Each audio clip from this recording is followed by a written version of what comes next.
Well, good afternoon, my friends, and welcome back. I just returned from a brisk walk. It's a cold January day here. It's actually not too bad at the moment, but then again, I am wearing long johns, so I kind of live in them in the winter because I'm so skinny. I just freeze if I don't have them on. But I met up with my son up at a place called Powell Butte. It's a nature park with trails, and we spent a couple hours hiked up. You can see Mount Hood, Mount St. Helens, and Mount Adams from the top, and it's got a lot of different trails and areas to walk, and mainly just met up to have a conversation about life. And it got me thinking about a lot of aspects of my own life that, maybe things that we regret or things that we wish we'd done differently, and how that can kind of bring down our level of confidence. And I'm of the opinion that having confidence in ourselves is the most important thing that we can do in order to better our lives and those around us.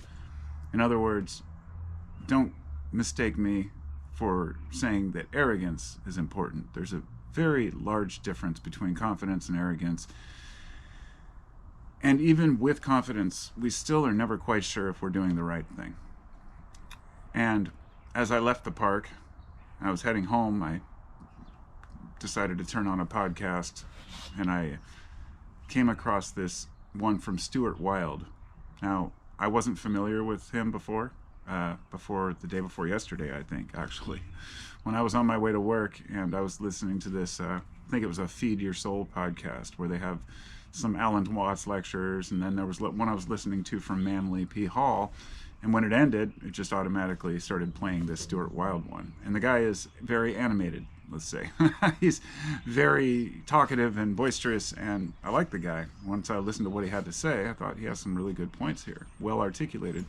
Don't recall when, or don't know when he lived or when the lectures were done, but I'm going to guess probably the 70s, maybe 60s, 70s, I don't even know, maybe the 80s. But it's kind of a timeless thing, advice and information, knowledge, that it applies to all times. This is why I've decided when I'm learning about philosophical ideas,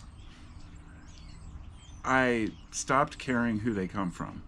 Okay, so there are there are philosophers out there who are more academic. They want to know what Plato said and what Aristotle said, and specifically who did what on what date. And I decided personally, I'm glad that there's people out there that do that, but I have completely detached myself from who said the quote, so to speak. You know what I mean?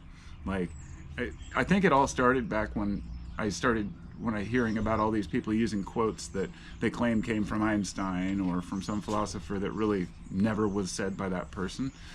And then I started to come to the conclusion that it doesn't matter who said it, of course.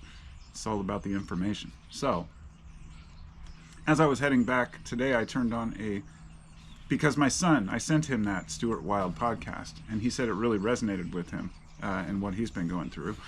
And I thought it really did with me as well.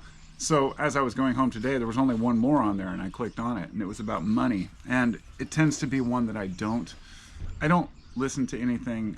I don't like podcasts that talk about making money, that talk about wealth. It's just, and I started analyzing myself and why. I was like, well, it's an older discussion. I'll listen to it.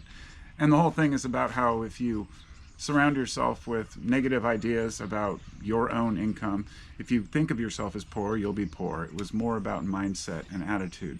But there was a part that really resonated with me about if you have a service and you create something, don't be one of those people who's always like, oh, well, you can just have it for free, or always giving people discounts. And he was saying it's a lack of confidence. It's not about the money you make. It's about your lack of confidence to charge what you do is worth. And I resonated with that because that's how I've always been. Even when I was working for myself as a carpenter and I had a business and license to pay for and everything, I'd always give people discounts. Be like, oh, well, I didn't get a lot done that hour, so I'll just take an hour off. And kind of like at work right now, I have to buy my own tools sometimes. And even though my boss says, well, if you need a tool, you can buy it and put it on the card, I buy it myself. Why? Because we don't want to be looked upon as greedy or mooches. And I realize that even if you're not, There's a certain degree of confidence that you have to have in order to properly handle money. And money is a very important part of how society operates. We are not able to escape it. And I believe I've spent a lot of my life just saying, well, the money doesn't matter. As you know, many of you know my YouTube channel, I've never monetized it. I mean, I can accept donations and Patreon, things like that, but I never want to put ads on even my new videos because I'm like, well, that's just, like everybody else, But then I'm like, but I would like to make money, but I'm pretending like I don't, because I'm like, well, I get up every morning and go to work. My knee is killing me. My shoulder hurts, but I'd rather do hard labor? Why? Because I can prove myself somehow, as if I couldn't find something just as valuable, like even building my guitars or doing something else different. I started doing resin jewelry and art of different types. I just didn't have the confidence that my stuff was even worth it. And I've been trying to overcome that over the years, because I think what was pointed out is that we have a certain, we almost look upon having that extreme humility to the point of, it becomes self-annihilation at some point. We have to stop caring what other people think. And that's something that I've always strived towards. But at the same time, realizing you have to care what certain people think. Some people take it to the extreme. They don't care what anybody thinks. And with that kind of attitude, you're never going to build a fucking relationship with anybody. You have to be able to bend a little bit, especially if you're married, you have a partner, or if you have kids. You have to be able to alter the structure of how you operate in order to better be a husband, a father, a child, a friend, whoever it might be. We wear many different masks in this world, in this lifetime. If we're still in denial about wearing masks, if there are people out there that think they're always the same person, I would say it just means we're not looking close enough, that we're constantly morphing who we are. When I go back and I even look at my journals, my writings, my music, anything I did from 10, 20 years ago, it's almost like I was a completely different person. But those core principles remain, and I feel like the same person. But so many more things that I've learned, so many things that I wish I'd learned younger, but also I'm glad that I didn't, because we have to be ready to assimilate new ideas to better understand them. And that's hard. It's very difficult. So I think working on our confidence level, trying to become at least just confident in who we are and our value in this world.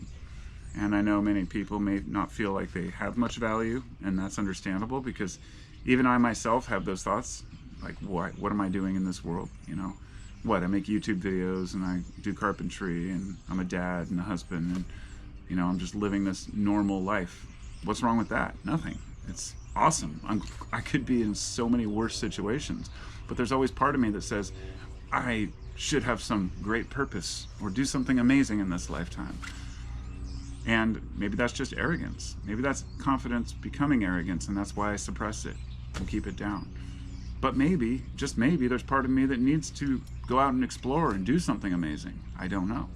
I'm still trying to figure that out, while remaining humble, trying to live my life as best I can with the best moral principles I think are valuable, even with my kind of, more deeper nihilistic attitude or understanding that everything is what we create, that we label evil, we label good, we label value on things, and that ultimately we say money is evil, even though you need it to survive. And that puts us in quite a conundrum. So I'm going to personally stop fearing money and try to manifest it to me in the plenitudes that I need just to get the things that I need in my life.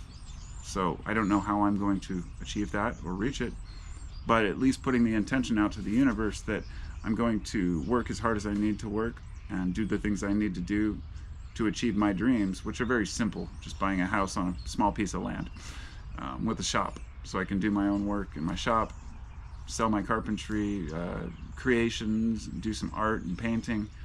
I'm an artist that feels trapped in my own reality, but I also know that there's so many other people with that same feeling. So I can't let it go to my head. Like, oh, I'm an artist. I should be free to just create. No, it's not like that at all. I got to do the hard work because the physical work is required in this life. We all feel it inside. I don't mean like manual labor necessarily, but doing something to create something new in this life. Not just for ourselves, but for the world. So, I guess I'm off. Better get a few things done here. I'm going to a company New Year's party tonight, so it should be interesting. And yeah, little construction company. I'm kind of reluctant because I'm not as much of a social butterfly as I would like to be, but I'm sure that I'll have fun. And that's another thing, pushing ourselves to do things maybe we don't want to do, or that we don't think are worth the time, or that we would have fun. And we find that sometimes we do. I'm pretty bad about that. My wife has to kick me in the ass to get me to go out and do things. I may seem to some people like the kind of guy who likes to go out and party, go to concerts, because I would post stuff like that, and I do. But it's, as I get older, it's harder to get me to do anything. And I know that that's something that I also need to work on. I need to not lose that part of myself that wants to explore the world. And I guess it's just because of the period of life, raising teenagers. It's exhausting. It's exhausting. But ultimately, in time, you know, I will be back to having that extra time, and I have to create something for it now. So I'm not saying, whoa, what do we do now that the kids are out of the house and we can explore and go anywhere we want? Uh-oh. Sounds like a squirrel fight going on over there. You guys be nice now. Well, winter will be over soon. We're past the solstice, and we are moving on to longer days. And when the spring comes, we'll be able to have renewal and kind of start fresh in a new summer. So much love. Be well. Talk to y'all next time. Peace.